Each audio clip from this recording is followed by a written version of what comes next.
Importante seguir reivindicando todo eso y que ver qué es lo que están proponiendo los candidatos. En 2022, para que tengan una idea, se registraron 574 personas del colectivo travesti trans que trabajan en el Poder Ejecutivo Nacional, que es un avance necesario, todavía insuficiente, pero que de alguna manera también da respuesta a parte de la implementación del cupo laboral travesti trans. Flor, ¿ahora nos escuchás? Sí, las escucho perfectamente. Perfecto, Flor. Sí, al año 2023, según el último informe, hay más de 700 personas que accedieron, ¿no? Sabemos que es una suma o un número muy chico para lo que se espera, para lo que debe ser realmente el cumplimiento de la ley. Igual así todo, celebramos y nos llena de orgullo que todas esas personas hayan podido acceder al trabajo porque venimos hace muchas décadas, muchos años, exigiendo el acceso al trabajo, ¿no? Porque esto no es algo nuevo, sino que Diana Zacayán, impulsora de la ley de cupo laboral travesti trans, venía trabajando por este proyecto de ley desde los años 2000 inclusive, ¿no? Logrando que esto se hiciera ley en el 2015, que estuviera cajoneado 4 años por la ex gobernadora de la provincia de Buenos Aires, María Eugenia Vidal. Entonces, hace muy poquitos años que tenemos ley de cupo laboral, hoy a nivel nacional, en su momento primero en la provincia de Buenos Aires. Entonces tenemos que seguir trabajando fuertemente para que se cumpla esta ley, ¿no?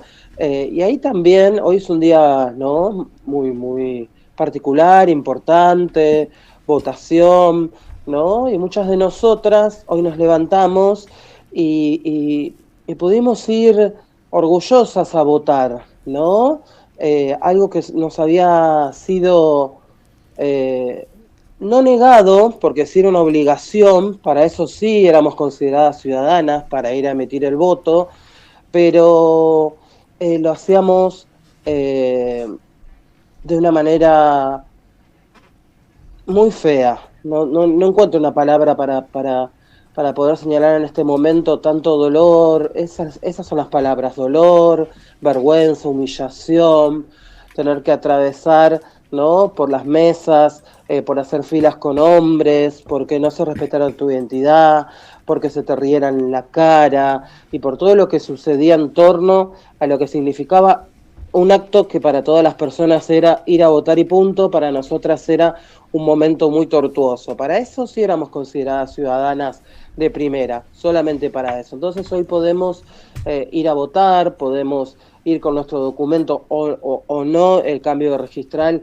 y saber que se debe respetar nuestro derecho al voto, que se debe respetar el trato digno, la ley de identidad de género, que hemos avanzado muchísimas cuestiones, ¿no? Porque obviamente la comunidad travesti trans vivimos en una situación de emergencia social constante, pero hemos logrado mucho, ¿no? Con la lucha en las calles, hoy tenemos ley de cupo laboral travesti trans, ley de identidad de género, matrimonio igualitario, ¿no? Hoy podemos seguir peleando y luchando por una ley de reparación histórica, porque eso también tenía que ver con esta, ¿no? Estamos hablando de 40 años de democracia. Bueno, en esa democracia nosotras seguíamos siendo apresadas, detenidas, torturadas, encarceladas por nuestra identidad de género. Entonces yo quiero reivindicar este día donde muchas de nosotras hoy nos pudimos levantar y decir: loca, ¿fuiste a votar? Sí, no tuve ganas, fui con orgullo, no sé a quién votar, un montón de discusiones que en otros momentos no se daban, ¿no? Entonces me parece que eso también hay que ponerlo sobre la mesa. Flor, mencionaste la reparación histórica como una de las luchas que sigue en vigencia y que está ahí al pie del cañón. ¿Hay más luchas que estén en vigencia para el colectivo LGBTQ+? ¿Y cómo ven a los candidatos hoy llevando adelante todas esas luchas, o si los acompañan? Sí, yo creo que hay acompañamiento, yo creo que la agenda se va ampliando mucho más, porque primero tenemos que abordar urgentemente, porque ya van muchas veces que se presentó el proyecto de ley de reparación histórica, y lamentablemente cada vez que cae este proyecto son un montón de compañeras que van muriendo y contamos con una población muy pequeña de compañeras sobrevivientes que pasaron los 50 años de edad y que serían quienes podrían utilizar esta ley el día que estuviese, ¿no? Eso también hay que ponerlo sobre la mesa, porque nuestras compañeras están muriendo todos los días, porque las adultas mayores o nuestras compañeras trabas que son viejas siguen paradas en una esquina, siguen sin poder acceder a ningún beneficio social. Entonces me parece que es muy importante, y ahí también hoy reflexionaba y pensaba y hablaba con otras compañeras cómo nuevamente vemos que hemos quedado por fuera de las agendas políticas en algunos aspectos, ¿no? Porque yo no he escuchado en estas últimas semanas donde nos bombardearon con campañas de difusión en todos lados, en la radio, en la tele, etcétera, etcétera, propuestas reales y concretas donde se hable de la comunidad travesti trans, donde los candidatos o candidatas digan vamos por la ley de reparación histórica, que tiene que ver con una violación sistemática a los derechos humanos por parte del Estado hacia las personas travestis y trans. Porque no escucho que se hable de, bueno, tenemos ley de cupo laboral travesti y trans, pero vamos a hacer que esto realmente se cumpla masivamente, porque tampoco estamos hablando que somos 2 millones de personas travestis y trans, ni en las condiciones que corresponden, ¿no? Tenemos que hablar también de la precarización laboral que atravesamos las personas travestis y trans, porque lamentablemente dentro de la ley de cupo laboral también uno de sus artículos es toda forma de contratación. Bueno, la ley de cupo laboral travesti trans tiene que ver con una ley reparatoria, ¿no?, de acceso al trabajo, y que debe ser, o lo que corresponde es que cada persona de nosotras que ingresemos a trabajar, cualquier persona de la sociedad, nadie tendrá que estar precarizado, por supuesto, ni precarizada, pero abordando específicamente la comunidad travesti trans, podamos tener un futuro asegurado, podamos proyectar en nuestras vidas qué vamos a hacer en el futuro, aquellas que son más chicas, pero las que somos más grandes ingresamos recién ahora a los 40 y pico años de edad, lamentablemente ya hay un montón de cosas a las cuales no vamos a poder acceder. También hoy reflexionaba, ¿qué sucede como sobreviviente de prostitución? No me paro en este momento.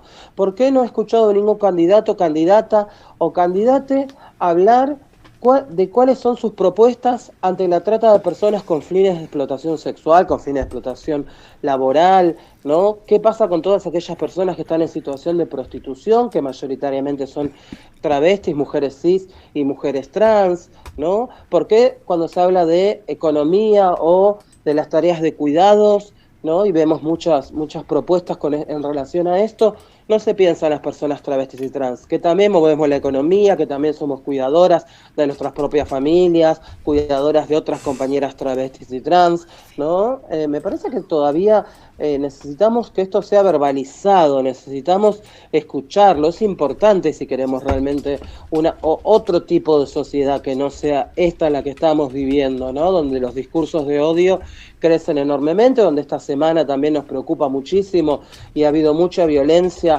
hacia personas de la comunidad LGTBI, siempre relacionados con estos sectores de ultraderecha, con estos sectores fascistas, ¿no?, que vienen contra las diversidades, contra el movimiento de mujeres, los feminismos, los transfeminismos, etcétera. ¿No? Me parece que todavía falta mucho y bueno, queremos también interpelar y queremos también ocupar esos lugares, ¿no? Venimos a disputar también esos lugares de poder porque las personas travestis y trans estamos capacitadas también y tenemos mucha experiencia en lo territorial y en lo intelectual y lo venimos construyendo hace décadas para poder ocupar esos lugares, ser legisladoras, legisladores, diputados, diputadas o como diría Loana Berkins, también soñar con una travesti presidenta de la nación. ¿Qué tal, Florencia? Fernando Tocco te saluda. Recién mencionabas algo que justo te quería preguntar y me gustaría tu reflexión a ese respecto. Mencionabas este clima de violencia que sentís que se vive, discursos de odio y una suerte de avanzada en este marco democrático. Y en todo caso la pregunta es si desde el movimiento ustedes sienten ese avance también sobre la comunidad, si tiene un correlato en todo caso con estas luchas que vienen llevando adelante y cómo analizan este marco democrático, digo, ejercer la democracia. Por un lado vos decías algunos avances, una deuda histórica muy importante que sufre el colectivo y ahí hay luchas de reivindicación, pero al mismo tiempo una avanzada en principio discursiva, pero también en los hechos. Digo, venimos de hace un par de días un muerto en plena 9 de julio. Tal cual, me parece que no es solamente lo discursivo, sino que lo discursivo se traslada a lo material, y esta semana nos hemos enterado por las redes sociales y por los grupos que tenemos con diferentes personas de la comunidad en todo el país, varios atentados, ¿no? En boliches bailables en algunas provincias, con bombas, una compañera travesti con su pareja, que también tenía una fuerte presencia activista y militante, recibe una caja en su casa y cuando la abre le explota y están internados los dos con grandes quemaduras en la cara. Entonces vemos cómo todo el tiempo y constantemente suceden diferentes delegaciones del INADI, y esto me viene a la mente porque tengo una compañera de INADI de San Luis, como constantemente les hacen pintadas y les prenden fuego cuando ponen banderas, las banderas trans o las banderas LGTBI. Entonces no tiene que ver solamente con lo discursivo, sino ya estamos hablando que esto se materializa, que estos discursos de odio calan fuertemente en muchos sectores de la sociedad, donde tenemos candidatos como este señor Milei, que sale a decir impunemente que va a terminar con el curro de los ministerios de mujeres, géneros y diversidades, o otros que hablan de los curros de los derechos humanos, o la persecución y la protesta y la represión y el asesinato a compañeros, como en el caso de Facundo hace unos días en la 9 de julio, y Facundo, pero hay un montón de otros más, ¿no? Estos modelos que vienen a instalar, como sucede y como viene sucediendo en la provincia de Jujuy, ¿no? Me parece que esos son los modelos que pretenden instalar, el modelo de la criminalización, de la represión, de la mano dura, ¿no? Todos estos discursos que vemos asesinato acompañaron profundamente muchos sectores de la sociedad, inclusive el 9 de julio, y pertenecemos, que son los sectores de las clases populares, cuando te encontrás con familiares, compañeros, vecinos, amigos y amigas que te dicen: voy a votar a este, voy a votar a tal, porque estoy cansada de la inseguridad, porque estoy cansada de esto, porque no quiero que me roben, porque los pibes con gorrita, porque los chorros, porque esto, porque aquello, porque lo otro, ¿no? Todos estos discursos después terminan en un voto en la urna, y nos encontramos con todas estas consecuencias. Entonces me parece que hay que prestar atención a esta avanzada de la derecha, que hoy la estamos viviendo en la Argentina, pero que no es nueva y que viene avanzando fuertemente en un contexto internacional, y específicamente en lo que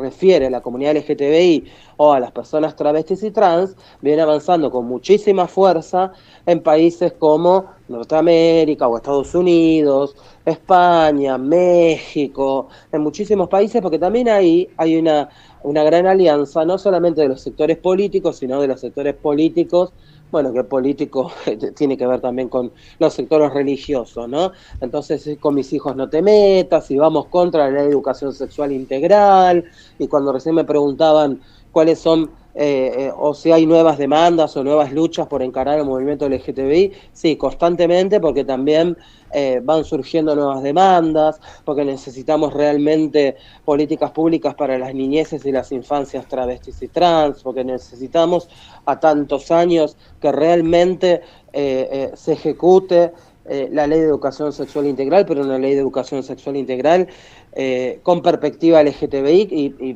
particularmente con perspectiva travesti trans, ¿no? Entonces es mucho lo que falta, y yo no veo esas propuestas, no las escucho, no las oigo, no las he leído en los programas de gobiernos futuros ni nada por el estilo, ¿no? Entonces eso a mí realmente me preocupa. Digo, bueno, ¿qué es lo que va a suceder de acá en adelante? ¿Hacia dónde va a virar el destino del país en el que estamos viviendo? ¿Qué va a pasar con el cupo laboral travesti trans?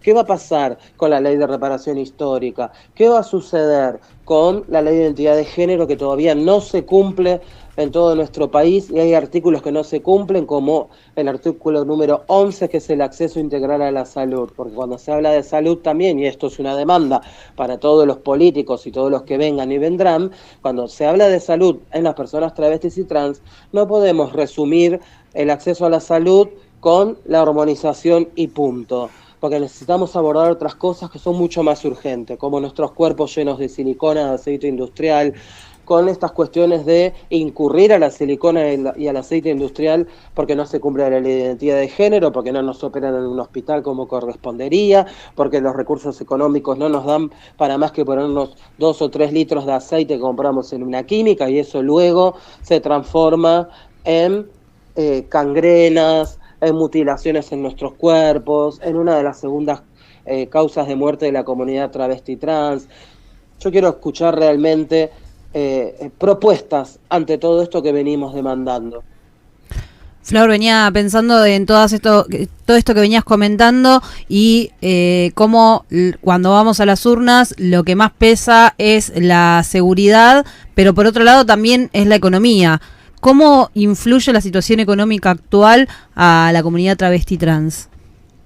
Sí, ahí me parece que es un punto muy importante a destacar, ¿no? El tema del sistema económico, ¿no? También siempre nos ven por fuera de la economía las personas travestis y trans. Principalmente y puntualmente a quienes movemos la economía de una manera súper informal, por supuesto, pero que la movemos y la movemos fuertemente a través de nuestra subsistencia, del ejercicio de la prostitución, donde todo lo pagamos el doble, donde nos alquilan de manera clandestina y un alquiler nos sale el doble o el triple, donde tenés que pagar la ayuda para que te dejen pararte en una esquina, donde el tachero te cobra el doble porque sos traba, donde siempre estamos pagando el doble que todo el mundo, ¿no? Pero quedamos por fuera a la hora de hablar de economía, de tareas de cuidados, etcétera, etcétera. Y con respecto a cómo influye la economía en la población travesti trans, influye terriblemente, porque estos contextos en los que estamos viviendo, porque no se puede negar la inflación impresionante en la que estamos viviendo, la guita no alcanza, los alquileres por las nubes, el acceso a la vivienda como algo imposible, impensado, inalcanzable para las juventudes y para un montón de personas, influye terriblemente, porque hace que las compañeras tengan que estar el triple de horas paradas en una esquina, expuestas a todas formas y múltiples formas de violencia, ya sea violencia institucional, la policía, los mismos tipos que no sabes si te matan, si no te matan. Entonces, influye en nuestra vida, en el cotidiano, en el día a día, en el no poder mandarle la guita a tu familia o no poder ayudar a una amiga que se está muriendo a comprar, no sé, algo tan básico como el otro día nos pasaba. Hay que ir a ver a una compañera al Muñiz y claro, tenés que ir a comprar 2, 3 botellas de agua mineral, una gaseosa, un paquete de galletitas, lo que fuese, y es casi imposible para muchas personas. Entonces, influyen absolutamente todos los aspectos de nuestras vidas como personas travestis y trans. Ni que hablar en esto que para mí es súper complejo, que tiene que ver, no es complejo, sino que no hay una decisión política también, ¿no? El acceso a la vivienda, porque hace muchos años también venimos insistiendo con el acceso a la vivienda, planes federales de vivienda o cupos dentro de esos planes de vivienda que siempre entregan los municipios o los gobiernos. Bueno, ¿por qué no hay un cupo para las personas travestis y trans? Para que las personas travestis y trans podamos acceder a la vivienda también, porque si se piensa, ¿no? Y volvemos al binarismo de género todo el tiempo, si se piensa o hay políticas dirigidas hacia mujeres cis para el acceso a la vivienda, en tanto en cuanto sean madres solteras, hayan atravesado violencia de género, etcétera. Las travestis vivimos estructuralmente bajo la violencia de género, desde la niñez, desde que manifestamos nuestras identidades, desde que tenemos que subsistir de la prostitución y atravesar todo múltiple de violencias, discriminaciones, exclusiones, etcétera. Entonces me parece que es una decisión política también decir, che, este sector de la población todavía es el sector más vulnerado en todos sus derechos. Tenemos que hacer algo por este sector de la población, porque vuelvo a repetir como iniciábamos la charla, para algunas cosas tenemos deberes y obligaciones, somos ciudadanas para ir a votar, pero después no somos tenidas en cuenta en las agendas políticas. Y, perdonen, pero en las agendas políticas de izquierda hasta la extrema derecha, pasando por todos los sectores, nunca hemos sido tenidas en cuenta realmente y en profundidad, ¿no? O por lo menos de parte de muchos partidos políticos, porque hoy yo pensaba también, analizaba, pienso demasiado, pero está bien, pensaba y digo, cómo ahora también está de moda hablar de el cupo laboral travesti trans por parte de candidatos, ¿no? O candidatas o candidates. Hablar de cupo laboral travesti trans, hablar de Tehuel, pero tanto y cuanto le sea conveniente a un sector tirarle un muerto al otro sector. Pero realmente, ¿se hacen carne de las demandas del movimiento LGTBI? ¿Realmente se hacen carne los dolores de la población travesti trans? Porque después, a la hora de las manifestaciones de que maten a una traba, etcétera, etcétera, somos siempre las mismas, poniendo el cuerpo con una banderita o con una cartulina. Porque no vemos a los partidos políticos que a muchas nos representan como llevan banderas de Luciano Arruga, de Mariano Ferreira, de Darío, de Max y un montón de otros compañeros y compañeras. No vemos las caras de Luana Berkins, de Diana Zacayán, de Maita Maya y de un montón de compañeros y compañeras de nuestra comunidad que han sido asesinados por la violencia estatal, por la desidia estatal, ¿no? Entonces eso también me lleva a pensar y reflexionar todas estas cuestiones. Y que esto también se está dando, y me preocupa mucho, dentro del propio movimiento travesti trans, donde hoy muchas, desde temprano, nos mandábamos la fotito votando, qué bueno, pero también muchas compañeras decidieron no ir a votar, porque decían no sentirse representadas por ningún candidato, candidata o candidate. Y eso para mí, por lo menos desde mi perspectiva, es parte del avance de la derecha, ¿no? Parte de este avance de estos sectores que pretenden despolitizar a la sociedad y meterles en la cabeza solamente estos discursos de que todos los políticos son ladrones, la corrupción, todo es malo, etcétera, etcétera, etcétera. Entonces, eso también tenemos que reflexionarlo internamente como movimiento, porque obviamente yo soy una persona que ha caminado muchos años junto a Luana Berkin y Diana Zacayán y entiendo profundamente que somos sujetas políticas y que tenemos que ir a ejercer nuestro derecho al voto, que tenemos que seguir discutiendo política y que tenemos que también discutir o interpelar que queremos ser parte de esos espacios de discusión política, no solamente una vez al año o en algún momento para alguna charla, conversatorio o lo que fuese, ¿no? Hoy también obviamente tenemos que decir que tenemos compañeros, compañeras y compañeros en las listas, pero que esto también lo venimos interpelando hace varias elecciones, que siempre están en puestos en los cuales sabemos que prácticamente nunca van a llegar a ocupar un cargo. Bueno, queremos compañeros, compañeras y compañeros que estén en lugares de toma de decisión. Flor, te agradecemos muchísimo esta comunicación y bueno, como siempre, para difundir todo lo que necesites, cualquiera de nuestros espacios siempre están disponibles y te agradecemos que hayas tomado un tiempito en este día de elección para hablar con nosotros. Gracias, muchas gracias, un abrazo enorme. Florencia Guimaraes García, activista travesti y principal referente de la Casa de Loana y Diana. Este es el lado C de las elecciones en los medios comunitarios. Nos queda mucho programa por delante, pero no se olviden de seguir La Retaguardia, FM La Tribu, Feminacida, radios de AMARC, Radio Sur, Marcha, Radio Cítrica, Radio Presente, en redes sociales, YouTube y todo eso que ustedes saben.